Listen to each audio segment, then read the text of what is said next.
On the table today, in 135 scale by Ryfield Models, is the German King Tiger. Let's get all the box art out of the way,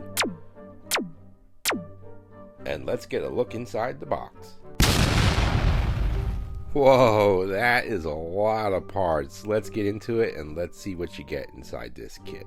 With most armor models, the muzzle and barrel would be in two halves, often connected together. And if you wanted to make it seamless, you'd have to use CA glue or some sort of putty.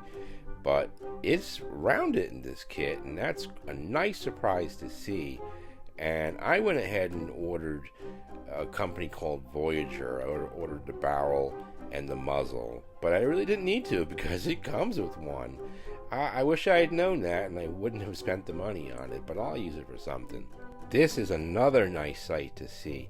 Normally you get like those horrible plastic rubber tracks, but these are separate track links, and there's a guide to put these together.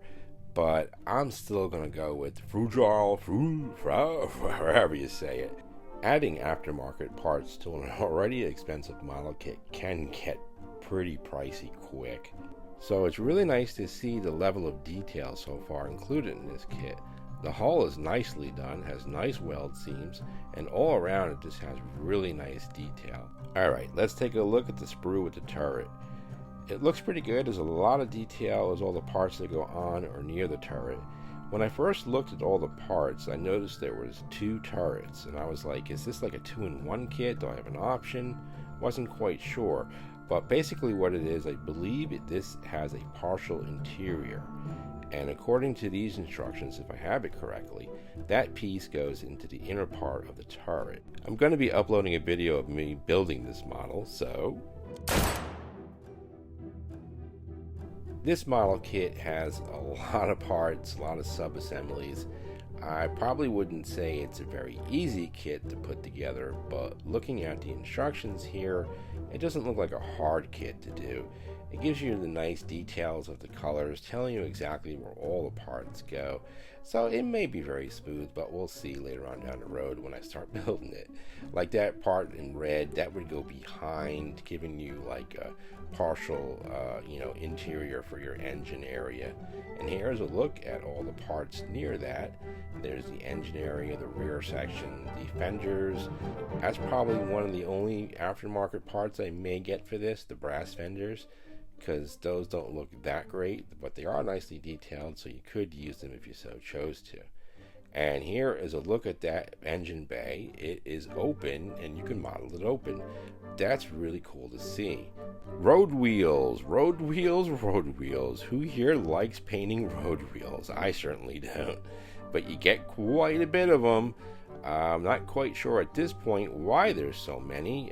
Maybe for extra parts, maybe they go to other kits, not quite sure yet. But once we get building this model, we shall see. I gotta give it to Ryfield Models. They are nicely done and nicely detailed. Alright, we're coming up to the last few parts to look at. That is the interior part I showed you earlier that's marked red to indicate that you put it behind the exterior part to the rear of the tank. And here's a look at all the fun pieces that you get to cut off and hope you don't break. Yeah, there's a lot of small pieces there. Alright, and this has like those caps that you see on the old Tamiya kit. Curious to see how that goes. And that is your tow cable. Don't think I'm going to use that. I'm going to opt for metal wire. Some clear parts are included in the kit. Photo etch. I've always hated doing photo etch. But I bought a bending tool, so I always tried it without it. And it even tells you where they go in the instructions. Usually when you buy an aftermarket part, it usually don't. We have come to the instruction sheet and painting guide. Fun, fun, fun.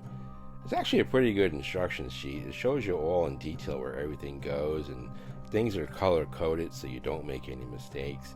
But before you build this kit or any kit, you should always study the instructions, and I would even watch some reviews and buildings of these models on YouTube as well.